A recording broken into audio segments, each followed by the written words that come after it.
Olá, meus caros telespectadores da TV Justiça e queridos alunos de todo o Brasil. Estamos começando agora mais um programa Prova Final. O nosso programa, você já sabe, é fruto da parceria entre a TV Justiça e a Rede LFG. A sistemática do nosso programa você também já conhece. É dividido em 3 blocos. No primeiro bloco temos o tema do dia, momento em que trataremos hoje acerca da competência da Justiça do Trabalho. Já no segundo bloco teremos o Pergunte ao Professor, oportunidade em que eu responderei as perguntas que você, telespectador e querido aluno de todo o Brasil, nos enviou aqui acerca do tema de hoje. Aliás, fique muito à vontade para mandar sua pergunta por meio do e-mail provafinal@aexapar.com. No nosso terceiro e último bloco, ficaremos com o X da questão, oportunidade em que eu responderei 2 perguntas já cobradas dos candidatos ao Exame Nacional de Ordem acerca aqui do nosso tema do dia. Eu sou o professor Josley Soares, sou juiz do trabalho aqui em São Paulo, professor de Direito e Processo do Trabalho da Rede LFG e ficaremos juntos aqui no nosso programa Prova Final. Não sai daí, porque eu te espero para o nosso primeiro bloco.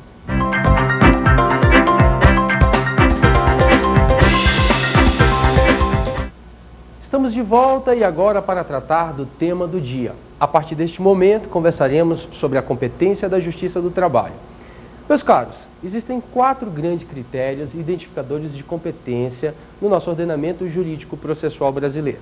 Você já os conhece: critério material, critério hierárquico ou funcional, critério territorial e também critério a partir do valor da causa. Vamos conversar acerca deste primeiro critério, critério material. Vamos falar sobre a competência material da Justiça do Trabalho. No decorrer das nossas falas, voltaremos a conversar sobre os 3 outros critérios. Vamos a ele. No critério material, hoje temos a própria Constituição Federal elucidando para os jurisdicionados brasileiros, no que tange a competência da Justiça do Trabalho, qual seria especificamente as causas que estão aptas a serem processadas e julgadas dentro da Justiça do Trabalho. Uma justiça especializada que no começo foi criada apenas para lidar com a relação empregado e empregador. É bem certo que desde o início já havia algumas exceções, além da demanda efetivamente originada da relação de emprego, ou seja, aquela oriunda entre empregado e empregador. Você sabe muito bem quais são essas exceções. A relação entre o ógmo, ou seja, operadores portuários, órgãos gestores de mão de obra, tínhamos também o pequeno artífice e também estagiários, prestadores de serviços. A partir da emenda 45 de 2004, com uma alteração proporcionada ao texto constitucional, mais especificamente no artigo 114 da Constituição, que trata e normatiza a competência material da Justiça do Trabalho, passamos a ter uma ampla, ou seja, uma modificação ampla da competência da Justiça do Trabalho. A partir de 2004, com a falada emenda 45, passamos a ter, além da competência para a relação de emprego e empregador, ou seja, entre empregado e empregador, a tratar também de outras questões que estavam deliberadamente inseridas na competência da Justiça Comum e também da Justiça Federal, mas que passaram, a partir dessa emenda constitucional, ao âmago da Justiça do Trabalho. Vamos analisar uma a uma e eu vou entregando para você quais são as novidades, quais são as controvérsias acerca desta nova competência da Justiça do Trabalho. Pois bem, já no caput do artigo 114 da Constituição, há uma pequena revelação. Diz a Constituição que a partir de 2004 temos agora 9 competências a serem distrimidas e serem processadas dentro da Justiça do Trabalho. O inciso 1º, e passo a falar apenas do inciso 1º, neste primeiro momento, acerca de competência material da Justiça do Trabalho, vai dizer que a Justiça do Trabalho terá competência para processar e julgar todas as ações oriundas ou decorrentes da relação de trabalho. Há um rompimento, portanto, a partir de 2004, com a velha noção de que na Justiça do Trabalho só haveria competência para as ações decorrentes da relação de emprego. A partir de 2004, passa-se a ter, então, uma amplitude para trazer ao Judiciário Trabalhista não só as ações decorrentes da relação de emprego, mas também as ações decorrentes da relação de trabalho. Sabemos que para que possamos falar em relação de emprego, é necessário que haja o preenchimento cumulativo dos requisitos esculpidos no artigo 2º e também artigo 3º da CLT. Você se recorda bem desses requisitos. Trabalho não eventual, por pessoa física, de forma subordinada, com onerosidade e também mediante salário. Tudo bem? Essa nuance, este aspecto, passa a ser ampliado. Agora, eu tenho na Justiça do Trabalho competência não apenas, e preciso repetir isso para que fique frisado aí na sua mente, não apenas para a relação de emprego, essa tratada no artigo 3º da CLT, que se consubstancia a partir do preenchimento cumulativo dos requisitos do artigo 2º e do artigo 3º. A partir de 2004, a Justiça do Trabalho passa a ter competência para as ações decorrentes da relação de trabalho, o gênero maior no qual está inserido a relação de emprego. Esse passou a ser o parâmetro esculpido no artigo 114, inciso 1º da Constituição Federal. Mas o que seria essa ação nova decorrente da relação de trabalho que a partir de 2004 veio parar na Justiça do Trabalho? Um exemplo clássico para que você possa entender será exatamente a ação de representação comercial. Essa é a ação que veio para a Justiça do Trabalho a partir dessa emenda, representando, portanto, uma típica relação de trabalho, uma típica ação decorrente de uma ação, aliás, de uma relação de trabalho. Este foi o panorama modificado no inciso 1º. É claro que se neste momento você me acompanha com o texto constitucional, já deve ter percebido que no artigo 114, inciso 1º da Constituição, há notícias de que na competência nova da Justiça do Trabalho, essa que lhe falo, que agora estendeu-se para as ações decorrentes da relação de trabalho, estão inseridos também não só a iniciativa privada, como sempre estiveram, mas também os órgãos públicos. É isso mesmo. Uma relação firmada entre um órgão público, um ente público, a administração pública e um servidor público, agora passa a ser da Justiça do Trabalho. Mas detalhe, o Supremo Tribunal Federal já tem entendimento pacificado acerca dessa questão para trazer aos jurisdicionados a resposta acerca de quem é o servidor público que pode processar este ente ou este órgão da administração pública dentro da Justiça do Trabalho. Nos autos da ADI 3395, foi proferida a decisão do Supremo Tribunal Federal no sentido de que apenas o servidor público que ostente uma relação seletista é que estará autorizado a vir para a Justiça do Trabalho, não interessando se essa relação seletista, ou seja, se essa relação submetida à CLT, Consolidação das Leis do Trabalho, está firmada entre uma autarquia, com um ente efetivamente público, com uma sociedade de economia mista, uma empresa pública, ou mesmo com a administração pública direta, como, por exemplo, a União, os estados, o Distrito Federal ou os municípios. Não interessa quem está na outra ponta da relação de emprego. Se ficar provado, se ficar observado que existe sim a formação de uma relação de emprego com submissão deste servidor público ao estatuto seletista, a competência para qualquer ação entre essas duas partes, ou seja, entre este empregado e este órgão da administração pública, este ente da administração pública, seja direta ou indireta, será da Justiça do Trabalho. Agora, apenas os seletistas.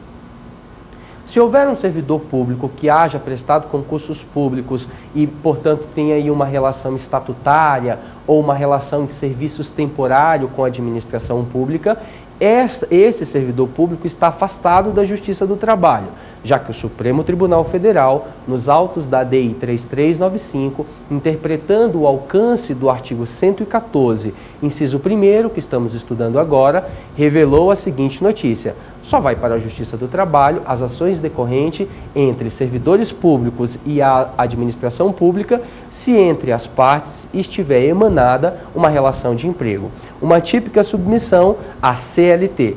Qualquer outro servidor público, como, por exemplo, o estatutário ou, por exemplo, o servidor público temporário de que trata o artigo 37, inciso 9 da Constituição Federal, estarão fora da Justiça do Trabalho. No mesmo aspecto, o STJ, pacificando a sua jurisprudência, também já retirou da Justiça do Trabalho, através da súmula 363, a competência para julgar ação de cobrança promovida por um profissional liberal em face de seu cliente. É isso mesmo. Se estamos falando que dentro da Justiça do Trabalho, a partir de 2004, passamos a ter competência para julgar as ações decorrentes da relação de trabalho, evidentemente, neste momento, você conseguiu inserir mentalmente os profissionais liberais dentro da Justiça do Trabalho, como, por exemplo, os médicos, os advogados. O advogado que pretende cobrar de seu cliente os honorários que não foram pagos, os honorários inadimplidos, certamente, num primeiro momento, viriam bater as portas da Justiça do Trabalho diante desse novo contexto do artigo 114, inciso 1º. Contudo, o STJ, pacificando a jurisprudência, emitiu a súmula 363, no sentido de que essa ação de cobrança, promovida por um profissional liberal em que cobra os honorários de seu cliente, não está dentro da Justiça do Trabalho. Vamos concordar que há subjacentemente uma típica relação de trabalho entre o profissional e o seu cliente, já que o profissional, como por exemplo o advogado, presta um serviço, presta um trabalho para o seu cliente. Contudo, por razão de pacificação jurídica da jurisprudência do STJ, essa competência ficou de fora da Justiça do Trabalho. O TST tem algumas decisões minoritárias, por enquanto, de suas turmas, no sentido de se atribuir à Justiça do Trabalho também essa ação entre o profissional liberal e o seu cliente. Mas o que prevalece hoje, neste momento, e é o que você vai usar para a sua prova, é o entendimento consubstanciado na súmula 363 do STJ, no sentido de que, embora se trate efetivamente de uma relação de trabalho, não está dentro da competência da Justiça do Trabalho. Esta foi a análise do inciso 1º do 114. O inciso 2, também modificado aí com a emenda 45 de 2004, revela aos jurisdicionados que dentro da Justiça do Trabalho processar-se-ão todas as ações decorrentes, ou seja, que envolvam o direito de greve. A típica ação de greve, em que se questiona a legalidade ou a abusividade da greve, sempre foi da Justiça do Trabalho. Mas o que veio com a nova alteração preconizada por meio da emenda 45 de 2004 ao inciso 2? O que veio com essa emenda para a competência da Justiça do Trabalho? Pois bem, no inciso 2 ficou claro, e este é o entendimento majoritário do Supremo Tribunal Federal e também do TST, que todas as ações que envolvam o direito de greve passam a ser processadas no âmbito da Justiça do Trabalho. Não só a típica ação de greve, em que o sindicato ou o Ministério Público do Trabalho, por força do 114, parágrafo 3º, questiona a legalidade ou abusividade de uma greve, mas também as ações que eventualmente decorrem e envolvam, como diz o inciso 2, o direito de greve, estarão no âmbito da competência da Justiça do Trabalho. Hoje nós temos especificamente a súmula vinculante número 23, dizendo o seguinte, que estão na competência da Justiça do Trabalho as ações possessórias, por exemplo, decorrentes do exercício do direito de greve, que decorrem aí de uma deflagração de greve. Por que isso? Antigamente, havia uma disputa muito grande competencial entre o TST e o STJ para que se pudesse definir de quem era a competência para uma ação possessória em que se questiona o exercício da greve. Por quê? Você certamente já percebeu que nas greves há aquela formação de piquetes, a construção de faixas, colocamento de faixas na porta dos bancos, há uma lesão a esse estabelecimento bancário. Os bancos passaram a ir ao Poder Judiciário por meio de uma ação possessória, e você já sabe quais são elas, turbação, esbulho ou interdito proibitório, para fazer o seguinte questionamento. Olha, lá na frente da minha agência existe um movimento grevista. Eu não me oponho a este movimento grevista, mas desde que ele não atrapalhe o meu direito de posse, já que eles, com o exercício da greve, estão impedindo que os meus clientes adentrem a agência e estão impedindo também, a um só tempo, que os demais trabalhadores que não estão aderidos à greve entrem na agência. Com isso, estão limitando a minha posse. Então, eu quero que você, Poder Judiciário, faça com que eles liberem a porta da minha empresa, a porta do meu estabelecimento, dizia, por exemplo, os bancos, e vá exercer o seu direito de greve sem lesionar o meu direito possessório. Agora, de quem seria a competência para julgar esta ação possessória? Da Justiça Comum, já que se trata de uma típica ação possessória, artigo 932 do Código de Processo Civil, direitos reais do Código Civil, ou da Justiça do Trabalho, já que está subjacente à análise do exercício do direito de greve. Resposta: Hoje o Supremo Tribunal Federal já tem ideia pacificada neste sentido na súmula vinculante número 23 de sua jurisprudência, atribuindo à Justiça do Trabalho a competência também para ação possessória, como já lhe falei, decorrente do exercício do direito de greve. Então, este banco que quer questionar o exercício de posse com a greve que se instalou na porta lá do estabelecimento, não vai mais para o cível, não vai mais para a Justiça Comum, vem para a Justiça do Trabalho questionar, na primeira instância, se pode ou não ser liberada a sua entrada, se está correto ou não esse uso aí do seu estabelecimento para o exercício do direito de greve. Essa foi a análise do inciso 2º. Já no inciso 3º, também um ganho de competência da Justiça do Trabalho, passamos a ter competência para processar e julgar todas as ações decorrentes aí de uma disputa sindical. O artigo 114, inciso 3 da Constituição, que estamos analisando agora, deixa claro que as ações de representação sindical entre sindicatos, entre sindicato e empregador, ou entre sindicato e empregado, são do âmbito também da competência material da Justiça do Trabalho.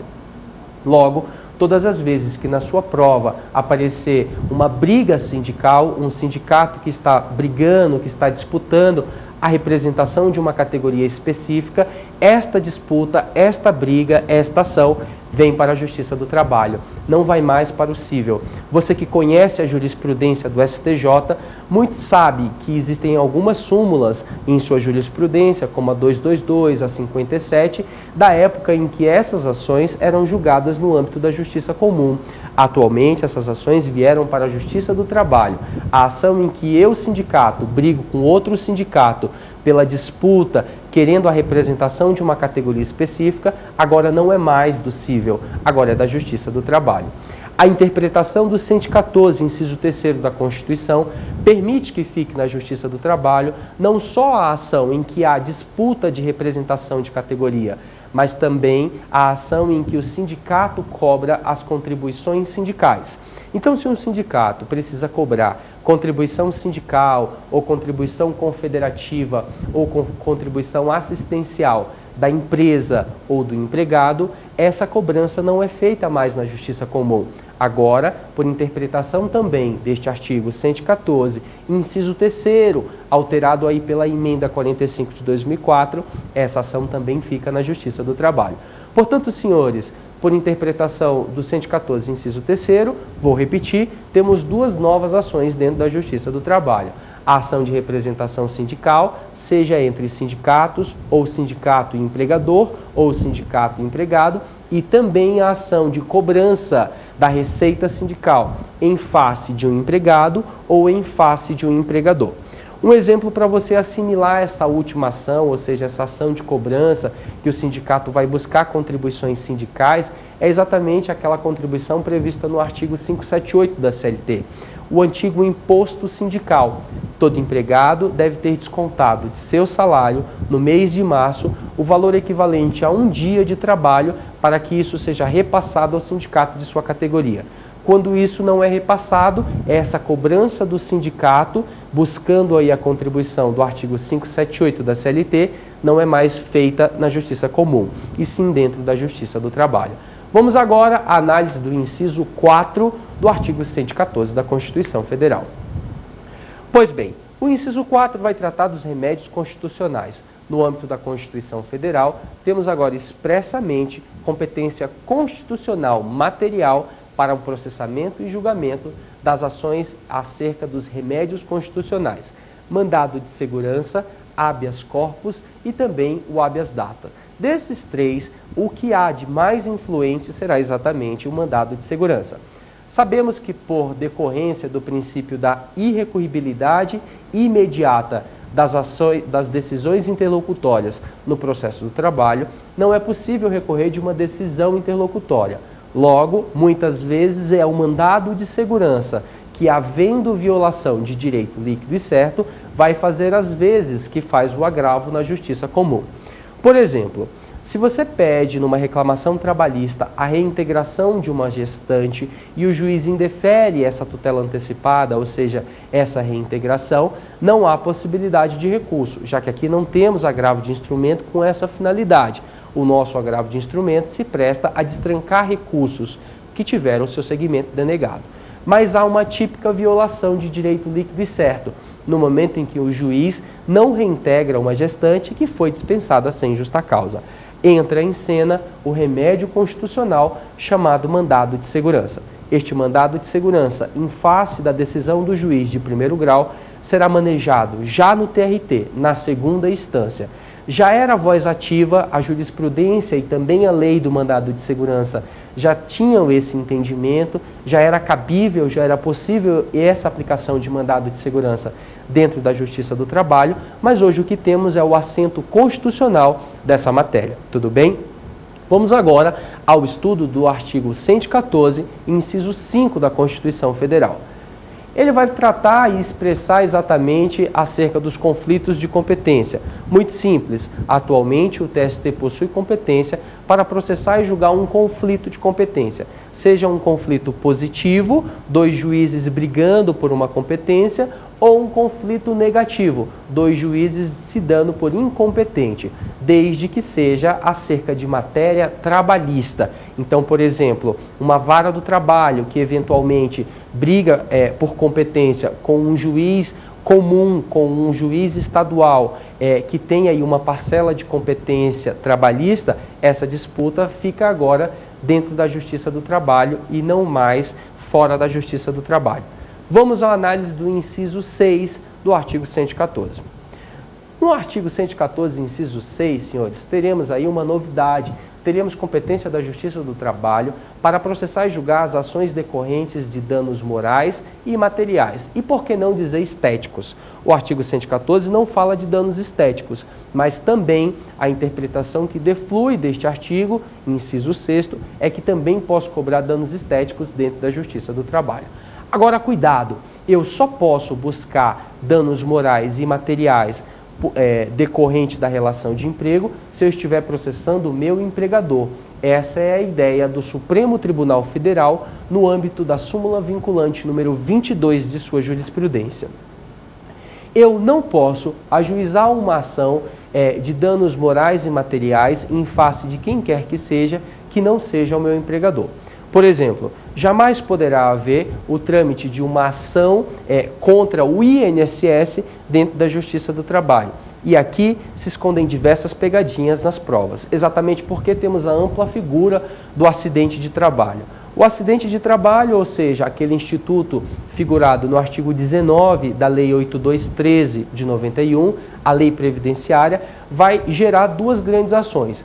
Uma em face do empregador, em que eu vou cobrar os danos morais, materiais e estéticos, porque terminei sofrendo este acidente por culpa do empregador, seja aí uma responsabilidade efetivamente por culpa ou mesmo uma responsabilidade objetiva, aquela tratada no 927, parágrafo único do Código Civil, e também haverá uma segunda ação, uma ação em que de repente um empregado busca o auxílio previdenciário acidentário em face do INSS. A causa de pedido dessa busca desse auxílio acidentário também será o acidente de trabalho, mas não é de competência da Justiça do Trabalho. Nos termos do artigo 109 da Constituição Federal, quando eu busco o auxílio previdenciário acidentário, eu vou para a Justiça comum, e não é nem para a Justiça Federal, mas sim para a Justiça Estadual, mas jamais para a Justiça do Trabalho. A interpretação do artigo 114, inciso 6, que estamos analisando neste momento, contempla apenas a ação de empregador em face de empregado ou de empregado em face de empregador, em que se postula danos morais, materiais e até mesmo os danos estéticos. Mas esse artigo não permite que ações em face do INSS, ainda que vinculadas ao acidente de trabalho, venham para a Justiça do Trabalho. A decorrência de acidente de trabalho que vem para a Justiça do Trabalho é apenas aquela em que eu, empregado, estou cobrando danos morais, materiais e até mesmo estéticos do meu empregador. Jamais o benefício acidentário, já que este, como falei, cobro na Justiça Estadual em face da autarquia previdenciária, em face do INSS. Vamos agora nos aproximando do final da análise aí do 114, competência material, para o inciso 7º. Vai tratar das penalidades administrativas. Todas as vezes que um fiscal do trabalho resolver multar uma empresa porque ela não está observando a legislação trabalhista, como por exemplo, não está pagando férias em dias, não está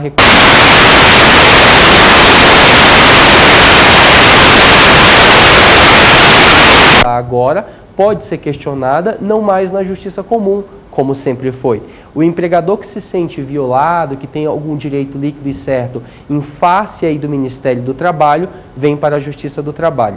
Ele pode ajuizar uma ação anulatória, querendo a nulidade dessa multa que eventualmente foi aplicada de forma indevida, ou mesmo um mandado de segurança, cuja autoridade coatora, neste caso, será exatamente o Ministério do Trabalho e Emprego, vinculado à União por meio do seu fiscal do trabalho.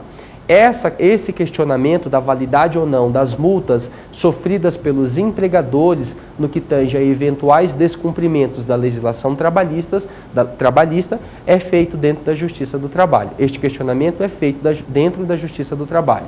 Uma revelação. Para que o Ministério do Trabalho e, portanto, a União cobre essa multa que foi aplicada em face deste empregador, ele também ajuiza uma ação de execução fiscal nos termos da Lei 6830 de 80, no âmbito da Justiça do Trabalho. Então, é uma via de mão dupla, melhor dizendo. Tanto o empregador pode questionar a aplicação dessa multa na Justiça do Trabalho, quanto o Ministério do Trabalho vir para a Justiça do Trabalho cobrar essa multa aplicada. Tudo bem? Esta foi a análise do artigo 114, inciso 7. Já no nosso penúltimo, melhor dizendo, inciso do 114, temos as contribuições previdenciárias. Todas as sentenças trabalhistas que gerem parcela salarial terão necessariamente a incidência de cota previdenciária, no importe de 8%, 9% ou 11%. Essa cota previdenciária, essa contribuição previdenciária, desde muito tempo e agora já com assento constitucional, também veio para o âmbito da Justiça do Trabalho. Hoje, nós, juízes do trabalho, temos competência material para processar e executar de ofício as contribuições previdenciárias que decorrem aí das sentenças que proferimos. Quem vai regulamentar isso será a própria CLT, no artigo 832 e também 879, e também o TST, que em sua jurisprudência, no âmbito da súmula 368, fala expressamente que todas as ações em pecúnia, condenatórias, portanto, dentro da Justiça do Trabalho, que decorrer aí, portanto, contribuição previdenciária, será execução feita dentro da Justiça do Trabalho, dentro do processo do trabalho. Agora, é claro, apenas quando essa decisão realmente envolver parcela salarial que sofra a incidência de contribuição previdenciária. Súmula 368. O último inciso, 114, inciso 9, vai tratar genericamente outras ações envolventes aí da relação de trabalho. Não há muitas novidades quanto a este inciso, apenas uma janela em que eu posso trazer outras competências. Por enquanto, não tem lei infraconstitucional regulamentando essa história de outras competências de que trata o 114, inciso 9. Até aqui, senhores, analisamos toda a competência material da Justiça do Trabalho, analisando aí, por vez, os aspectos controvertidos de cada inciso catalogado no artigo 114 da Constituição Federal. A partir desse momento, e já finalizando este nosso encontro, este nosso bloco aqui, tema do dia, este nosso primeiro bloco, queria te falar sobre a competência hierárquica ou funcional, o segundo critério que anunciei no começo desse nosso bate-papo. Pelo critério funcional, o que se busca é saber exatamente onde iniciará uma ação trabalhista. Na primeira instância, a Vara do Trabalho, na segunda instância, TRT, ou exatamente no TST. Um exemplo para você é exatamente o mandado de segurança e também a ação rescisória, cuja competência funcional ou hierárquica já é do TRT, já se inicia no TRT, quando eu preciso, por exemplo, ajuizar uma ação rescisória em face de uma sentença. Por fim, temos o critério territorial, esculpido no artigo 651 da CLT. Por este artigo, sabendo que a matéria é trabalhista, que começa na primeira instância, por exemplo, devo saber em que localidade da primeira instância vou ajuizar minha reclamação trabalhista. O 651 da CLT expressamente nos diz que será o local da prestação de serviços. Todas as vezes que houver mais de um local de prestação de serviços, como por exemplo nos casos em que o empregado é transferido, eu sempre optarei pelo último local da prestação. 651 tratará, portanto, das hipóteses de competência territorial. Até este momento analisamos critério material, critério funcional ou hierárquico e também critério territorial de competência da Justiça do Trabalho. O critério valor da causa não é determinante para a busca da competência da Justiça do Trabalho, exatamente porque todas as varas da Justiça do Trabalho têm competência para ações de qualquer valor, seja de R$10, R$20 ou R$1 milhão. Logo, o valor da causa não influi na determinação da competência da Justiça do Trabalho, como acontece lá no cível. Eu fico por aqui com esse nosso primeiro bloco. Não sai daí porque eu te espero para o segundo bloco, o Pergunte ao Professor. Até já!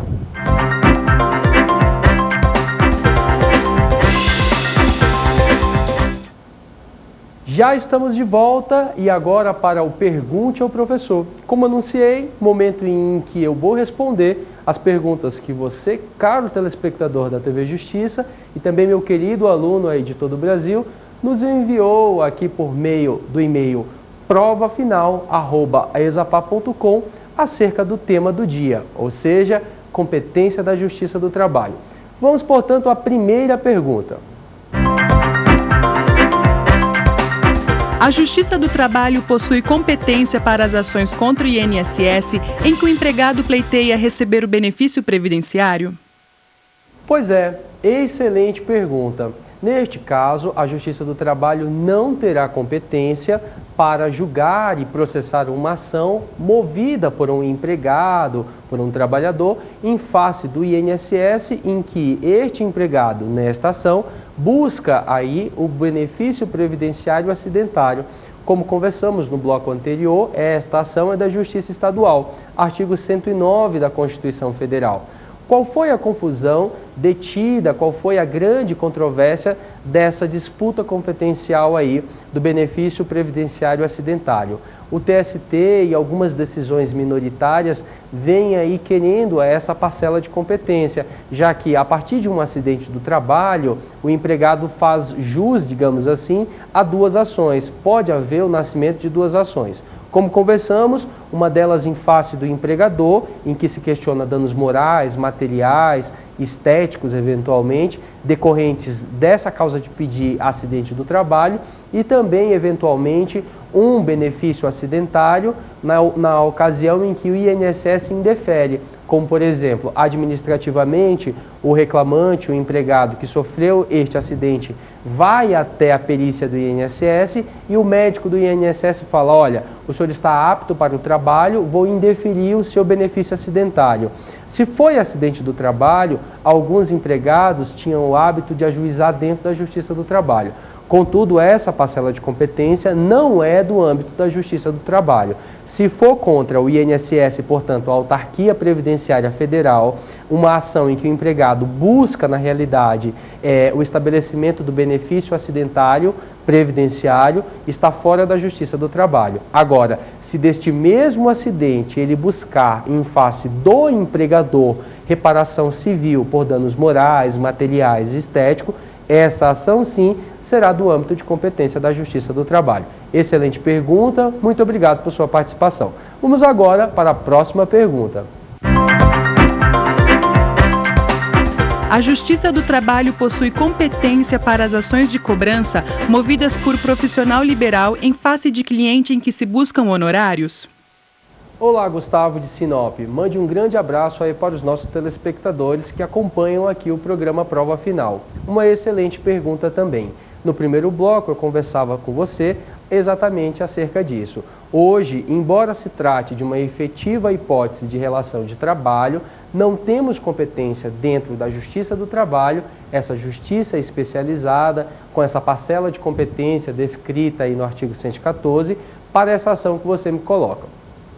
Exatamente porque o STJ, por meio da súmula 363 de sua jurisprudência, resolveu pacificar o entendimento no sentido de que esta ação não é da parcela da Justiça do Trabalho, não faz parte da competência da Justiça do Trabalho. O STJ, que tem competência para analisar conflitos de competência entre tribunais superiores, terminou por pacificar a jurisprudência nessa parte. Hoje, a súmula 363 impede que uma ação movida por um profissional liberal em face de seu cliente, e o exemplo que conversamos foi exatamente os advogados em face aí do cliente buscando honorários advocatícios, seja da Justiça do Trabalho. Há um impedimento jurisprudencial para que esta ação venha para a Justiça do Trabalho. Mas detalhe, o TST já tem uma boa jurisprudência, ainda que minoritária, tentando trazer também esta competência a que você fez referência para o âmbito da Justiça do Trabalho. Porque aí está sim inserida uma típica relação de trabalho. Não se compactua com o entendimento do STJ, algumas turmas do TST, com o entendimento do STJ, no sentido de que a ação decorrente aí em que o profissional liberal cobra os seus honorários em face do cliente estaria na Justiça do Trabalho. Vamos acompanhar a jurisprudência. Para sua prova neste momento, verifique a vigência da súmula 363. Se ainda está vigente, é nesse sentido que deve ser respondida a sua questão. Hoje está vigente, portanto, vamos assinalar a questão que eventualmente nos chame a falar sobre isso, no sentido de que essa ação não é de competência da Justiça do Trabalho. Muito obrigado por sua participação, um abraço para você, Gustavo. Vamos para a próxima pergunta. O dissídio de greve de servidor público estatutário é de competência da Justiça do Trabalho? Excelente pergunta também. Um grande abraço aí para os queridos alunos de Angra dos Reis, tudo bem? Vamos falar o seguinte, quando conversamos aqui no primeiro bloco acerca da competência descrita lá no artigo 114, inciso 2, no que tange às greves, nós combinamos que todas as ações que envolvam o direito de greve vieram aqui para dentro do âmbito da competência da Justiça do Trabalho.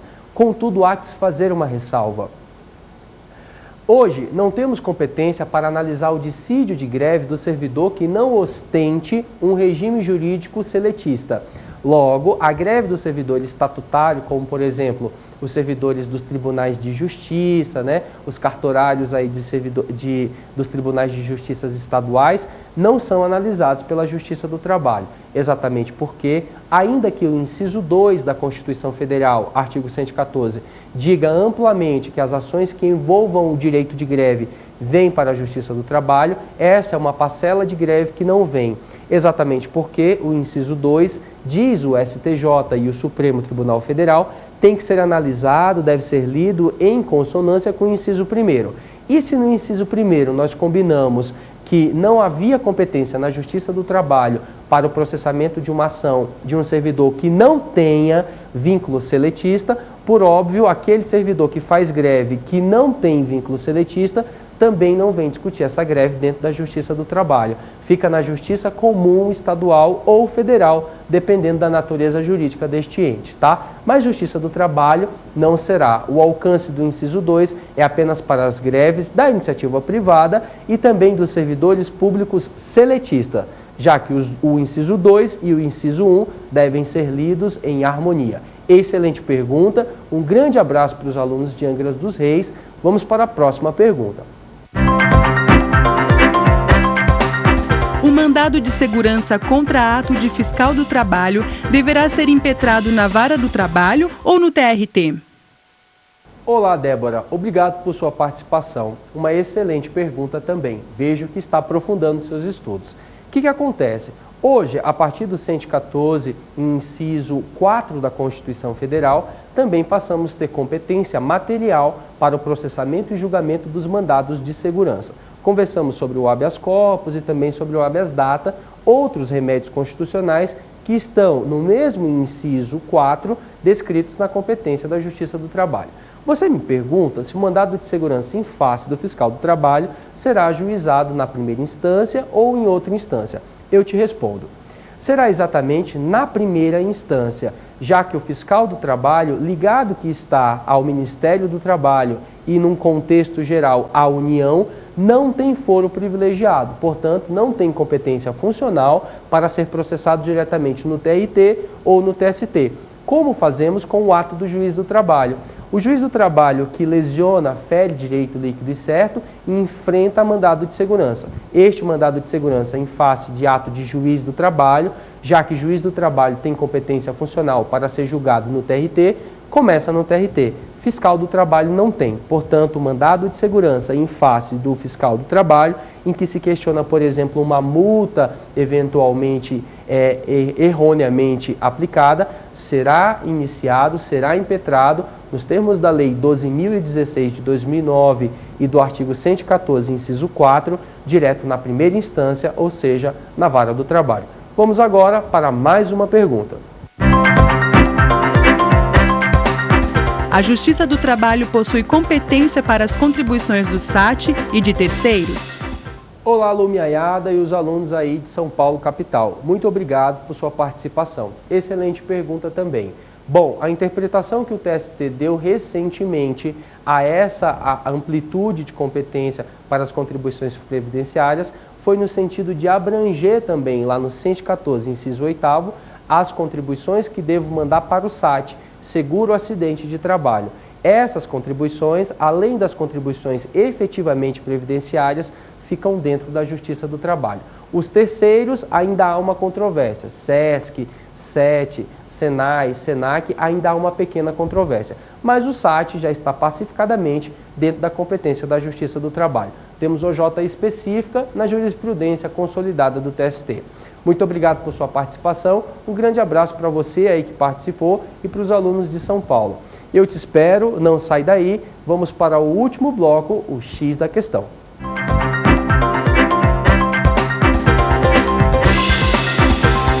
Olá, estamos de volta para o nosso terceiro e último bloco, o X da questão. E neste momento vamos analisar juntos duas questões que separei aqui, já cobradas no Exame Nacional de Ordem acerca do tema do dia, ou seja, a competência da Justiça do Trabalho. Quero ver se você prestou atenção mesmo, se você já está dominando essa história de competência da Justiça do Trabalho. Vamos então à primeira questão. Olha aí.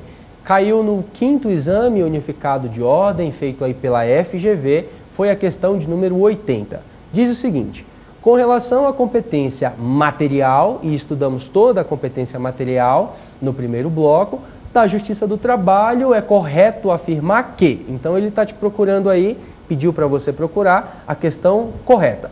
Letra A, vamos ver se está correta ou incorreta. Não compete à Justiça do Trabalho, mas à Justiça Federal, o julgamento da ação anulatória de auto de infração lavrado por auditor fiscal do trabalho.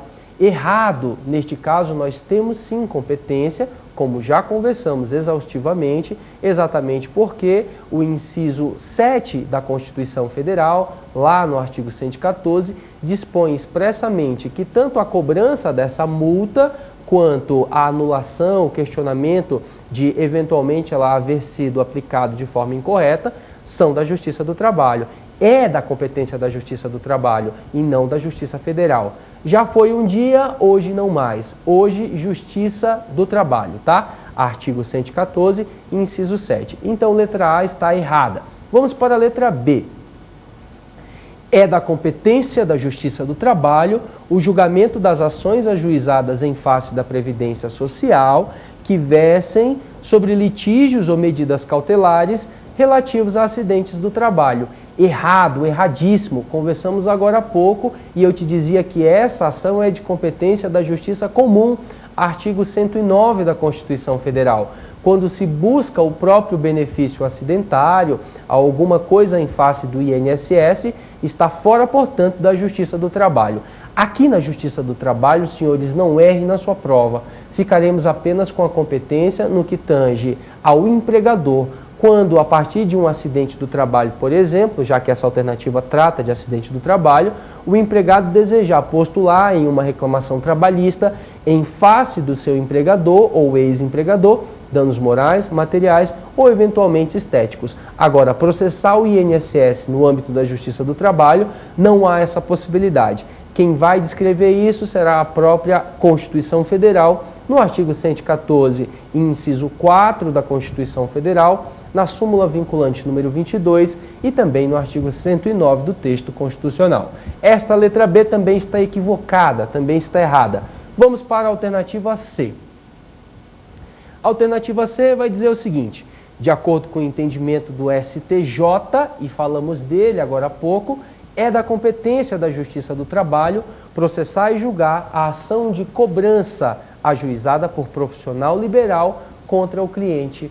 Esta ação também está incorreta, já que dispõe que é da Justiça do Trabalho a competência da ação de cobrança em que o profissional liberal cobra honorários em face do seu cliente. Errado, isso é da Justiça Comum e é o próprio STJ quem vai dizer, na súmula 363 de sua jurisprudência, de forma pacificada, que nós não temos, nós da Justiça do Trabalho, competência para isso.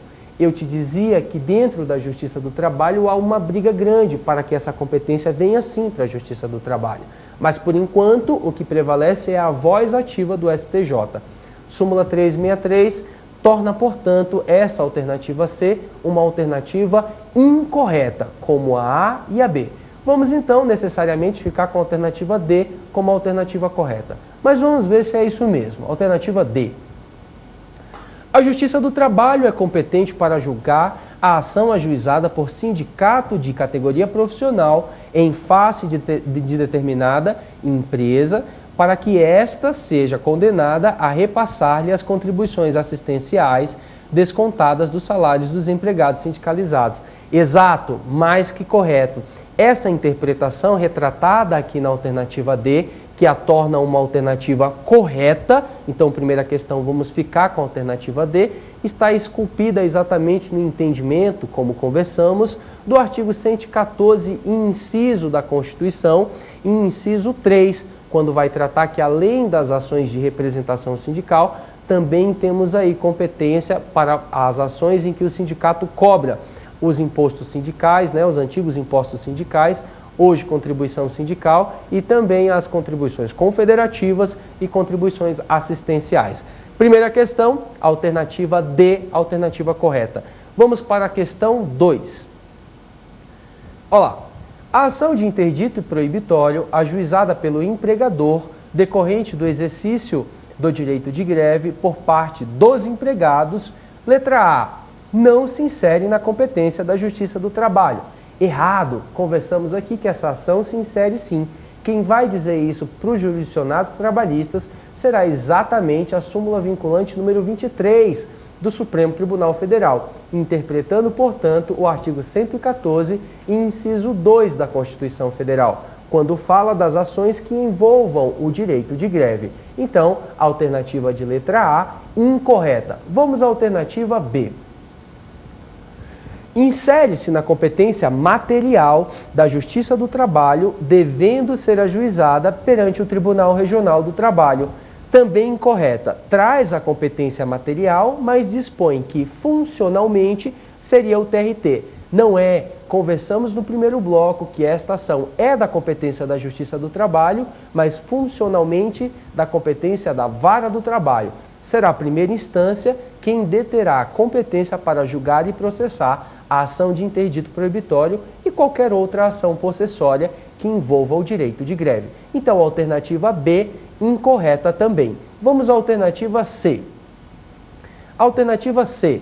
Insere-se na competência material da Justiça do Trabalho, devendo ser ajuizada perante o TST, mais uma vez, equivocadamente na sua parte final. Tratou da competência material, ok, Justiça do Trabalho, mas não começa no TST. Esta ação inicia-se na Vara do Trabalho. Alternativa C, também incorreta. Vamos à última alternativa, certamente a correta, verificar o que aconteceu. Vamos lá. Alternativa D, insere-se na competência material da Justiça do Trabalho, devendo ser ajuizada perante a Vara do Trabalho. É exatamente isso que conversamos.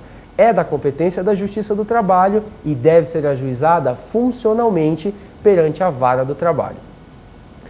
Senhores, esse foi o nosso programa Prova Final. Foi um prazer imenso estar com os senhores aqui neste nosso encontro, elucidando aí os temas acerca da competência da Justiça do Trabalho. Fique muito à vontade, quero participar aí da sua história de aprovação. Deixo mais uma vez à sua inteira disposição os meus contatos sociais. Me adicione no Facebook, Josley Soares, ou no Twitter, @profjosley. Fique muito à vontade para contar comigo e tirar dúvidas não só de direito material do trabalho, como direito processual do trabalho, além das dúvidas que eventualmente você tenha deste nosso encontro de hoje. Mais uma vez eu repito, foi um prazer imenso, até a próxima.